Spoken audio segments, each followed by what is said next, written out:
A'udzubillahiminasyaitonirrajim. Bismillahirrahmanirrahim. Assalamualaikum warahmatullahi taala wabarakatuh. Alhamdulillahirabbil alamin. Wassalatu wassalamu ala asyrafil anbiya'i wal mursalin wa ala alihi wa sahbihi ajma'in. Allahumma salli ala sayyidina Muhammad wa ala ali Muhammad.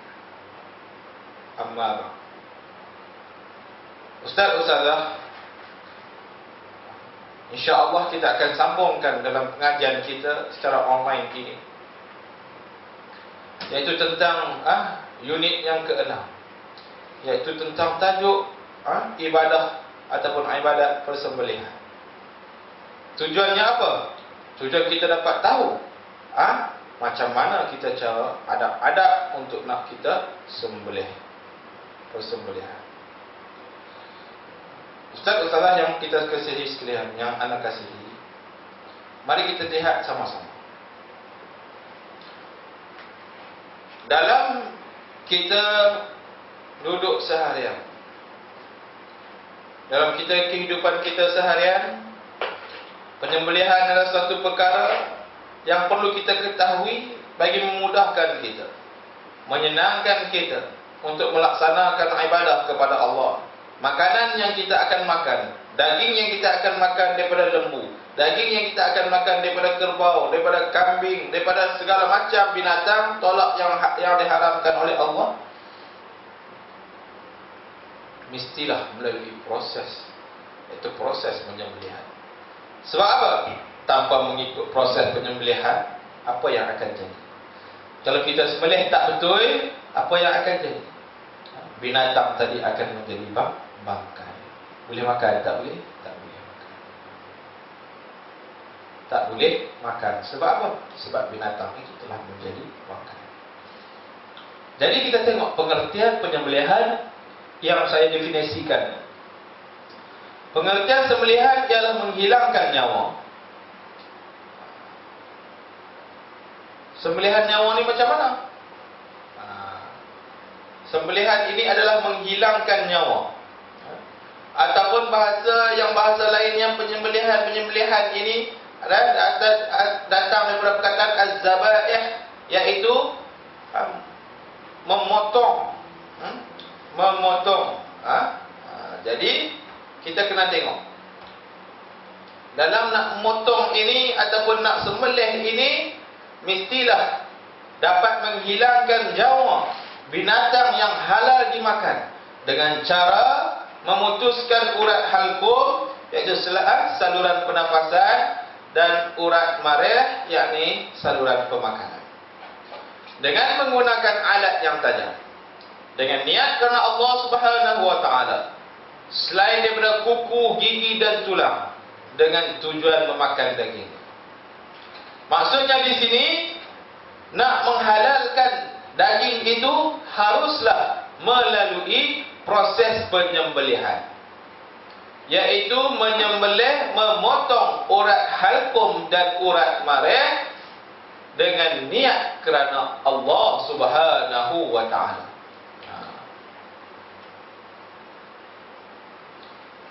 Ini adalah, kita tengok dalam penyembelihan ini, sabda Nabi Muhammad sallallahu alaihi wasallam. Nabi kata apa? Nabi kata sembelihan adalah di antara pangkal dagu dan pangkal leher. Riwayat Ibnu Abbas. Makna kata proses penyembelihan ataupun pemotongan ini ataupun az-zabaih, atau apa perkara atau apa dari segi bahasa sekalipun, sembelih, potong, pancung, macam-macam bahasa. Yang penting adalah Nabi kata sembelihan apa yang disyariatkan itu, nak memotong, nak memutuskan, nak memotong urat marah dan urat halqum itu dengan niat Allah Ta'ala itu di antara pangkal dagu sehinggalah pangkal leher. Maksudnya tengah-tengah ni lah, antara pangkal dagu dengan leher ini dinamakan tengkok. Tengkok itulah kita sembelih. Ustaz-ustazah yang saya kasihi sekalian, bila kita tahu cara nak sembelih, macam mana kita nak lakukan? Sebelum kita nak lakukan, satu, kita tengok hadis daripada Nabi tadi. Nabi kata proses penyembelihan ini daripada pangkal dagu sehinggalah pangkal leher, itu kawasannya. Dalilnya, hurrimat alaikumul maitata waddam walahmal khinzir wa ma uhillu li ghairillah. Maksudnya diharamkan ke atas kamu bangkai, darah, daging babi dan apa yang disembelih selain daripada Allah.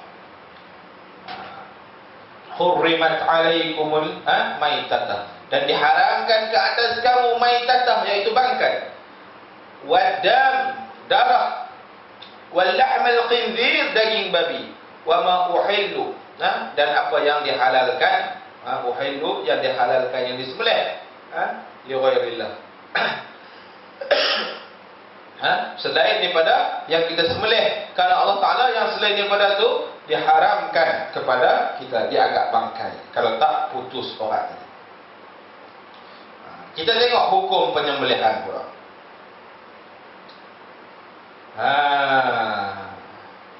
Hukum penyembelihan adalah, hukumnya wajib dilakukan ke atas sesuatu haiwan untuk membolehkan ia halal dimakan. Hukum penyembelihan ni kena wajib. Hukum sembelihan adalah wajib. Untuk nak makan daging dia kena sembelih dahulu. Kalau tak sembelih, apa jadi? Pakai makan lepas tu? Tak boleh. Dan haiwan yang tidak disembelih mengikut hukum Islam diistilahkan sebagai bangkai ataupun najis. Makna kata kalau tak sembelih tak cukup, tak mengikut syarat yang ditetapkan oleh Islam, binatang-binatang itu tadi diharamkan makan. Kerana apa? Kerana binatang itu dikategorikan sebagai bangkai binatang. Sebab apa? Dia tidak melalui proses penyembelihan. Pensyariatan penyembelihan ini berdasarkan kepada surah Al-Ma'idah. Daripada surah Al-Ma'idah, kita tengok maksudnya. Maksudnya, kita tengok di sini. Diharamkan kepada kamu, yang tadi ini kan, diharamkan kepada kamu makan bangkai binatang tak sembelih dan darah yang keluar mengalir dan daging babi, termasuk semuanya, dan binatang-binatang yang disembelih kerananya yang lain daripada Allah, dan yang mati tercekik, dan yang mati dipukul, dan yang mati jatuh di tempat yang tinggi, dan mati ditanduk, dan mati dimakan binatang buas, kecuali yang sempat kamu sembelih sebelum habis nyawanya. Maksudnya mestilah melalui proses sembelih. Kalau dah sembelih mengikut ketentuan syarak, maka barulah dikira daging tadi halal dimakan. Dan kita tengok rukun sembelih. Yang dikatakan rukun sembelih ini, penyembelihan ini dia ada rukun dia. Satu, penyembelih itu sendiri, orang yang nak sembelih. Yang kedua, binatang yang nak disembelih. Dan alat yang ketiga, alat yang nak digunakan semasa proses penyembelihan. Ustaz-ustazah yang saya kasihi, kita tengok, kalaulah dalam carta itu, dalam carta yang saya paparkan itu, jenis-jenis sembelihan. Makna kata sembelihan ini, dia banyak kategorinya. Ada yang sembelihan itu adalah sembelihan biasa. Ada yang sembelihan itu adalah sembelihan wajib. Ada yang sembelihan itu adalah sembelihan sunat korban. Ada yang sembelihan itu adalah sembelihan astagfirullahaladzim. Akikah, dan yang terakhir adalah sembelihan nazar. Ada 5 proses. Okey. Jadi kita tengok kembali kepada syarat-syarat penyembelihan. Apakah yang dikatakan dengan syarat-syarat penyembelihan? Syarat-syarat nak sah sembelihan ini, yang pertama sekali hendaklah dilakukan oleh orang Islam. Hari ini Ustazah kita tengok dalam kaca TV kan, dalam channel 999, dalam berita, dalam pelbagai ruang di internet dan sebagainya, kita tengok hari ini pusat-pusat sembelihan yang diketuai, yang tokenya adalah Cina dan pekerja-pekerjanya adalah warga asing yang bukan beragama Islam. Ayam yang dijual hari ini, macam manakah statusnya? Hari ini kita makan ayam halal ke ayam bangkai? Ustaz-ustazah beringat sama. Nak mengelakkan benda tu, belah ayam, bagi besar, ambil ayam tu kita sendiri yang sembelihkan. Jadi selesai masalah. Sebab apa? Kita nak cari syarat-syarat sah penyembelihan ini. Yang pertama itu hendaklah dilakukan oleh orang Islam. Yang kedua, hendaklah dengan niat sembelih kerana Allah Ta'ala. Maksudnya, masa dia nak sembelih itu, dia kena niat kerana Allah Subhanahu Wa Ta'ala. Tujuan apa? Tujuan untuk nak mematikan itu bermula dengan lafaz basmalah ataupun bismillahirrahmanirrahim.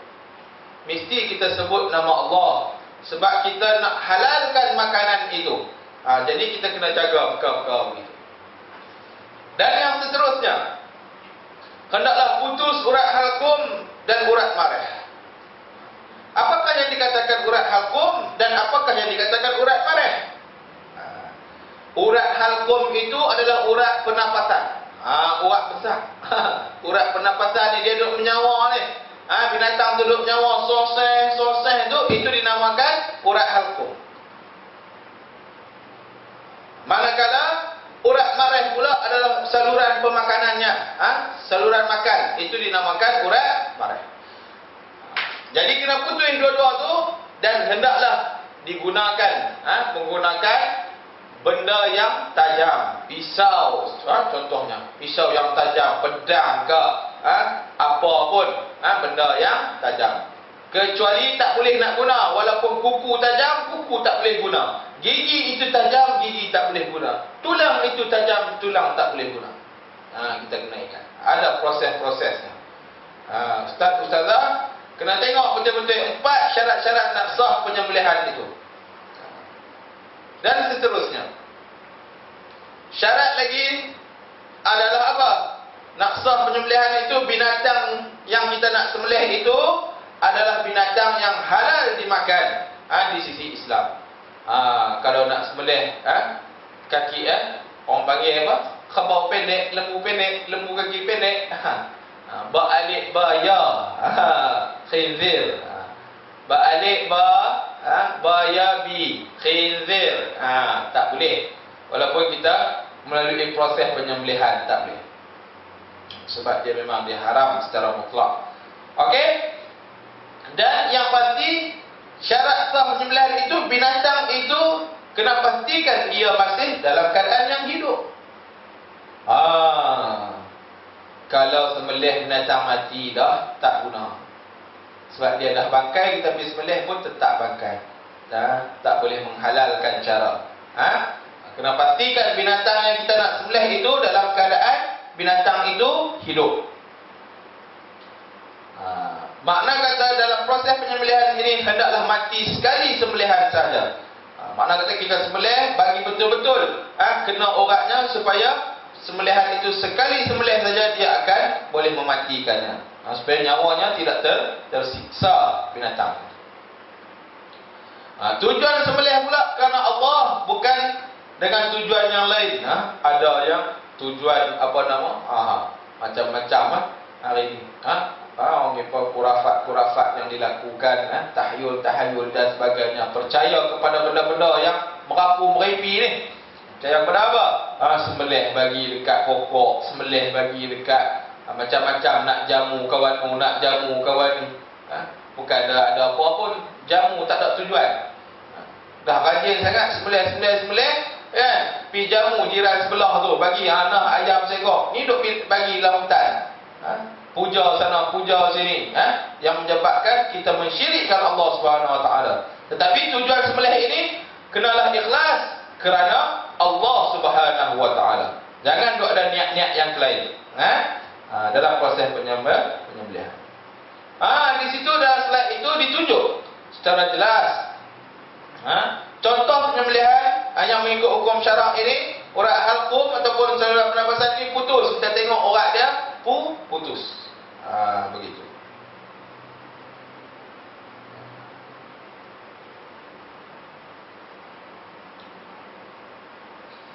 Jadi kena putus. Sebab apa? Sebab kita kuatiri bila tak putus itu dia masih bernyawa dan tidak mati.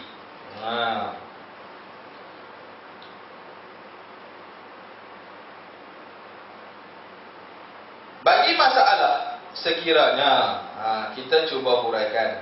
Sekiranya apa? Sekiranya bagi masalah apa? Haiwan yang tidak dapat disembelih pada leher kerana sesuatu sebab, seperti haiwan buruan. Macam mana ni haiwan buruan? Maka dibolehkan penyembelihan pada mana-mana bahagian anggotanya. Ini adalah untuk mematikan dengan niat menyembelih. Mana kata untuk haiwan buruan.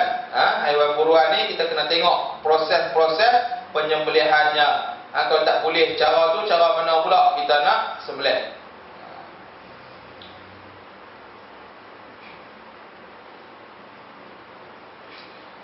Dalam penyembelihan ini ada juga perkara-perkara sunat sembelihan. Apa dia? Yang pertama, masa kita nak sembelih itu, biarlah menghadap ke arah kiblat. Menghadapkan binatang itu ke arah kiblat. Membaringkan binatang itu di atas rusuk sebelah kanan. Duduk dia sebelah kanan, rusuk dia tidur sebelah kanan, kepala dia, badan dia menghadap ke kiblat. Menggunakan alat yang paling tajam kalau boleh. Kalau ada pisau di situ, pisau yang paling mahal, yang paling tajam itu kita guna. Dilakukan kalau boleh, perkara sunat lagi dilakukan di siang hari. Dan yang terakhir, dengan menyebut nama Allah. Itu. Dan perkara-perkara yang makruh dalam penyembelihan. Apa dia yang makruh? Yang makruhnya pertama, menggunakan alat-alat yang tumpul, pisau tumpul. Nak sembelih tu, pisau yang tumpul tadi harus diasah dulu. Jangan biarkan tumpul. Kalau tumpul makruh. Menampakkan sembelihan kepada binatang yang akan disembelih. Menampakkan alat sembelihan kepada binatang yang akan disembelih. Bagi nampak. Bagi nampak. Mematahkan leher, menampakkan alat sembelihan. Jangan bagi binatang tu nampak. Kalau binatang tu nampak jadi makruh. Yang seterusnya, mematahkan leher binatang sebelum sembelihan. Mana kata mematahkan tekuk dia, bagi dia ni dulu, tak boleh. Dan sembelihan dilakukan di hadapan binatang lain, tak boleh bagi ada binatang lain. Jangan bagi ada binatang lain. Dalam bab penyembelihan ini diselitkan juga di sini, untuk kita memudahkan caranya, adalah bab korban. Korban ini adalah satu proses penyembelihan yang dilakukan pada hari-hari, pada hari tasyrik. Apakah yang kita faham dengan korban? Korban dari segi bahasa, korban bermaksud sesuatu yang dikorbankan kerana Allah Subhanahu Wa Taala.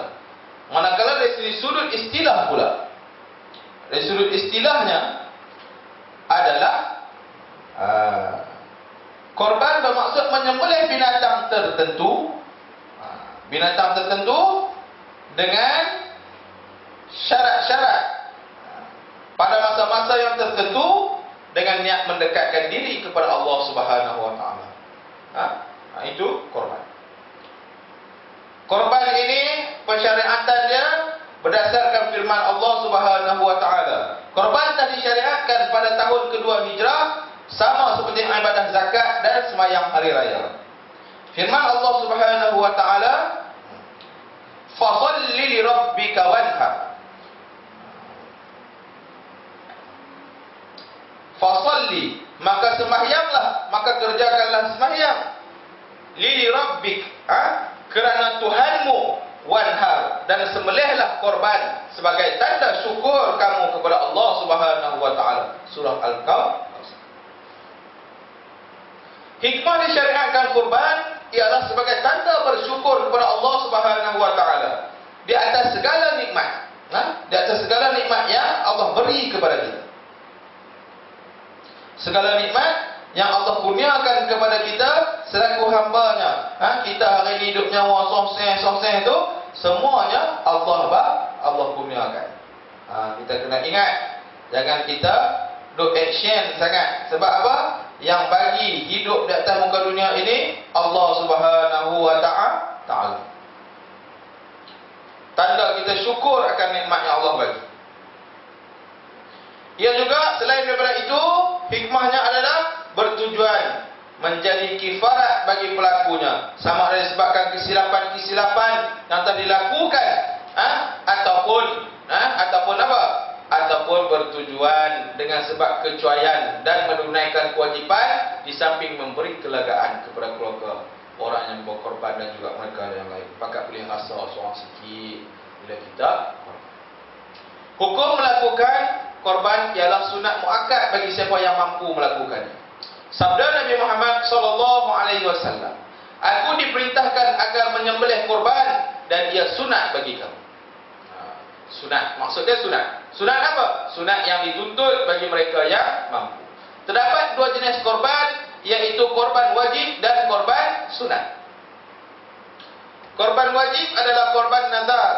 Contohnya apabila seorang menyebut, "Karena Allah wajib ke atasku berkorban seekor kambing atau seekor unta ini," ataupun dengan menyebut, "Aku jadikan kambing ini sebagai korban." Sama saja hukumnya dalam hal sama ada yang menyebutnya itu seorang yang kaya ataupun seorang fakir. Tak kira bila dia kaya ke dia susah ke, kalau dia nazar ini wajib dia kena korban. Binatang yang dibelikan untuk tujuan korban oleh seorang fakir, apabila seorang fakir membeli seekor kambing dengan niat untuk dikorbankan, maka ia menjadi wajib. Ini kerana membeli dengan tujuan berkorban oleh seorang yang tidak wajib melakukan dikira wajib, kerana perbuatan itu dikira sebagai satu nazar. Orang susah, dia pergi beli kambing, ataupun orang bagi kambing dekat dia, kambing dekat dia, orang susah. Boleh saja dia orang susah, tak boleh korban pun tak apa, dia nak bela kambing tu tak ada masalah. Tetapi dia dapat kambing, dia usah kepala kambing tu, dia kata, "Hai kambing, raya korban ni aku nak korban hang." Kan dia nazar. Dia sebut, "Aku nak korban hang ni kerana Allah Taala. Aku nak buat korban." Jadi makna kata, walaupun dia susah, walaupun tidak terkena kepadanya, sebab apa? Syarat nak korban tadi sunat muakkad bagi orang yang mampu. Walaupun dia tak mampu, tetapi dia sudah bernazar, dikira sebagai wajib dia laksanakan. Manakala korban sunat ialah korban yang dilakukan oleh seseorang yang berkemampuan melakukannya, sama ada miskin ataupun yang musafir, yang tidak berniat nazar dan membeli dengan tujuan korban. Dia beli tujuan korban, dia tak nazar pun, tapi dia beli nak buat korban saja. Syarat-syarat korban terbahagi kepada 3 bahagian. Apa dia syarat-syarat dia? Yang pertama, syarat wajib dan sunat korban. Syarat wajib dan sunat. Yang kedua, syarat sah korban. Syarat yang ketiga adalah syarat mereka yang dituntut untuk berkorban. Syarat wajib dan sunat korban. Kita tengok. Ustaz. Syarat wajib dan sunat itu untuk dijadikan ibadah korban, wajib ataupun sunat adalah disyaratkan dia mampu melaksanakannya. Dia mampu melaksanakannya, maka kata dia kena. Orang yang dianggap mampu ialah mereka yang punya harga untuk binatang korban yang lebih daripada keperluannya, dan keperluan mereka yang di bawah. Maksud dia ini mampu dari segi keuangannya dan keperluannya untuk berkorban. Yang seterusnya kedudukannya sama seperti masalah zakat fitrah. Mereka mensyaratkan ia hendaklah merupakan yang lebih daripada keperluan seseorang, juga keperluan mereka yang di bawah tanggungannya pada hari raya puasa, dan juga malam-malamnya. Seperti kaedah dia seperti hari raya fitrah. Dan syarat sah korban pula, apabila kita lihat, hendaklah binatang yang nak dikorbankan itu tidak mempunyai sebarang kecacatan yang menyebabkan kekurangan kuantiti dagingnya ataupun menyebabkan kemudaratan terhadap kesihatan. Contohnya cacat yang teruk pada salah satu matanya, berpenyakit yang teruk, tempang atau kurus yang melampau. Kita nak cari, nak korban ni, nak buat korban kerana Allah Ta'ala, jadi kena cari binatang. Kalau boleh nak cari kambing, itu kambing yang sempurna. Kau nak korbankan lembu, lembu yang cukup sempurna. Kau nak korbankan kerbau, kerbau yang begitu sempurna. Supaya apa? Supaya kita nak pertontonkan ibadah kita kepada Allah Subhanahu Wa Ta'ala. Kalau boleh kita cari yang paling sempurna, paling perfect, untuk kita jadikan dia sebagai ibadah kepada diri kita, iaitu ibadah korban. Yang seterusnya, syarat sah juga hendaklah korban itu dalam masa yang tertentu, iaitu selepas sembahyang hari raya Nahar ataupun hari raya Aidil Adha, hari raya haji dan sebagainya, pada 10 Zulhijjah, sehingga sebelum terbenam matahari pada hari akhir tasyrik, iaitu pada 13 Zulhijjah. Itu prosesnya. Daripada 10 sampai 13 Zulhijjah itu boleh sebelum tenggelam matahari pada hari 13 Zulhijjah itu. Dan hendaklah disembelih oleh orang-orang Islam. Orang yang berkongsi mengorbankan unta atau lembu tidak lebih dari 7 orang, di mana masing-masing menyumbang 1/7 bahagian. Kalau nak kongsi tak ada masalah. Kita beli lembu seekor, kita kongsi 7 orang. Kita beli kerbau seekor, 7 orang. Kita beli unta seekor, 7 orang. Maksud tumpuk di sini ataupun bahagian di sini. Dinisbahkan 1 ekor lembu itu boleh kita bahagikan kepada 7 bahagian. Makna kata seekor lembu itu boleh seramai 7 orang boleh berkorban dengan seekor lembu tadi. Dan seterusnya, syarat mereka yang dituntut berkorban. Apa dia syarat mereka untuk berkorban ini? Yang pertama, orang yang dituntut untuk berkorban ini orang Islam. Yang kedua, merdeka. Yang ketiga, aqil baligh. Yang keempat, bermukim atau musafir. Yang kelima, berkemampuan. Berkemampuan. Itu syarat-syarat mereka yang dituntut untuk melakukan korban. Dan seterusnya, habis bab sembelihan tadi, kita sembelih secara umum, lepas tu kita sembelih korban. Kita nak bicarakan pula di sini bab akikah. Apa beza akikah dengan korban? Ramai orang tanya ya. Jadi kita tengok bab akikah sedikit. Apakah yang dikatakan akikah? Akikah ialah sembelihan binatang an'am. Apa yang dikatakan an'am? Binatang ternakan. Ustaz, saya pelihara ayam banyak, Ustaz boleh buat akikah tak Ustaz? Saya pelihara itik banyak, Ustaz boleh buat akikah tak? Itik ada banyak ni. Kan? An'am yang dimaksudkan ini binatang ternakan yang berkaki 4. Yang dilakukan kerana menyambut kedatangan kedatangan kanak-kanak yang baru dilahirkan sebagai tanda kesyukuran kepada Allah Subhanahu Wa Ta'ala. Kita buat akikah ini nak melambangkan kita berasa syukur kepada Allah kerana memberikan rezeki zuriat kepada kita. Itu akikah. Hukum melakukan akikah adalah sunat muakkad. bagi orang yang menanggung sara hidup kanak-kanak tersebut. Bukan kanak-kanak, pak kanak-kanak itu. Iaitu si bapaknya lah yang akan melaksanakan akikah itu kepada anaknya. Jika anak itu lelaki, disunatkan menyembelih 2 ekor kambing. Manakala jika anak itu perempuan, disunatkan menyembelih 1 ekor kambing sahaja. Binatang seperti lembu, kerbau, unta boleh dibahagikan kepada 7 bahagian. Syarat-syarat akikah ini mestilah berniat akikah ketika menyembelih. Syarat-syarat nak jadi akikah ni kena niat akikah lah. Kalau kita niat korban, jadi korban. Niat akikah kepada kita buat akikah kepada Allah Subhanahu Wa Taala. Yang seterusnya, syarat-syarat dia lagi, hendaklah binatang tersebut tidak ada cacat yang boleh mengurangkan dagingnya, serta cukup umur ataupun sampai umur. Cukup umur macam mana? Kalau lembu 2 tahun, kalau kambing setahun, kambing biri-biri itu setahun. Boleh tak? Tengok apabila luruh gigi susunya, orang panggil apa? Menyalin gigi. Bahasa kampung dia panggil salin gigi. Tengok balik. Okey. Dan hikmah akikah ini adalah apa? Akikah mengandungi beberapa hikmah. Hikmah apa? Di antaranya sebagai tanda kesyukuran kita kepada Allah kerana telah mengurniakan zuriat kepada kita. Ustaz, ustazah, rezeki yang paling besar, rezeki yang paling hebat, rezeki yang paling kita harapkan adalah rezeki zuriat, keturunan. Sebab apa? Kalau dapat duit, duit boleh habis. Kalau kita ada rezeki zuriat, anak kita, kita didik anak ini besar dalam keadaan yang beriman kepada Allah, anak ini besar dalam keadaan anak yang soleh, insya-Allah kita juga akan mendapat manfaat daripada anak yang soleh ini. Itu mahainya tu.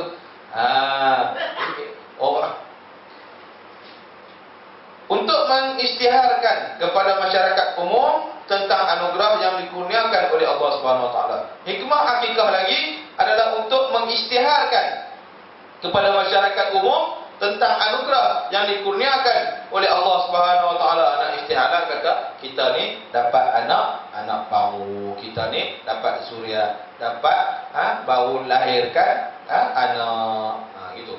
Dan seterusnya untuk memulakan kehidupan anak dengan perkara-perkara kebaikan, kita mulakan dengan konsep akikah ini kepada anak kita, kita wakilkan kepada anak kita untuk melakukan perkara-perkara kebaikan. Di samping itu juga akan mengeratkan hubungan silaturahim antara ahli-ahli masyarakat dengan keluarga yang dikurniakan anak tadi.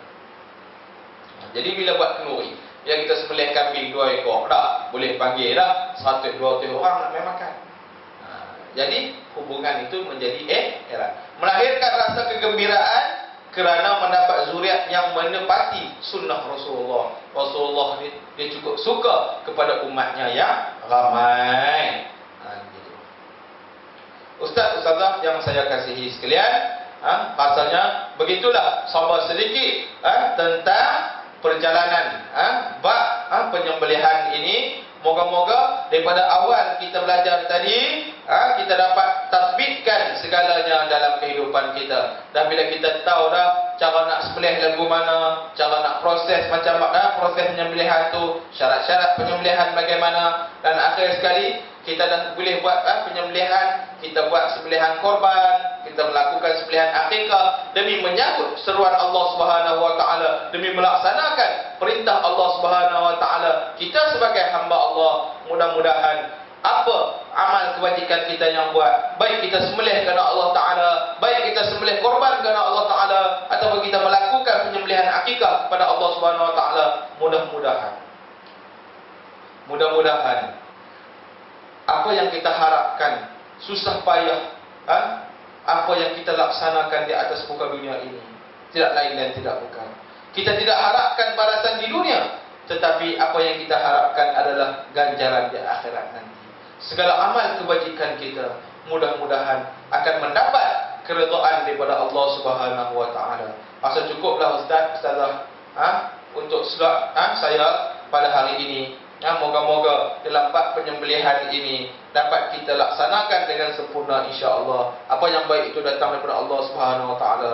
kekurangan itu datang daripada kelemahan diri saya sendiri. Aku qouli hadza wa astaghfirullahal azim li wa lakum. Assalamualaikum warahmatullahi taala wabarakatuh.